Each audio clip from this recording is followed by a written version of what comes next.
та бодлого захирч чаддаг уу? Хүн өдөрт 60,000-аас 80,000 бодлогыг боддог. Эерэгч бай, сүрэгч бай, тэдгээр бодлогод нь таны амьдралыг бүтээн. Иймээс та бодлого захирч сурах хэрэгтэй. Сүрэг бодол орж ирмэгт та түүнийг эерэг бодлоор солино гэсэн.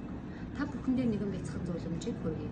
Ихэнх хүмүүс сүрэг бодлороо, сүрэг мэдрэмжээрээ өөрийнхөө амьдралд хүсээгүй үр дүн татдаг. Жишээлбэл миний виз гарахгүй бол яана. Би хэлний өндөр оноо авч чадахгүй бол яана. Эсвэл тендерт манай компани азгүй юм чинь ялахгүй байхаа гэсэн эдгээр сүрэг мэдрэмж, сүрэг бодлороо эдгээр үр дүн өөртөө татдаг. Тэгвэл та өдөр бүр байнга сайн сайхан зүйл яг л таны амьдрал эрх юм шиг тийм хүлээлттэй, тийм мэдрэмжтэй явж хөвшөөрэй. Тийг чадах юм бол та өөрийнхөө амьдралыг өөрчилж чадах.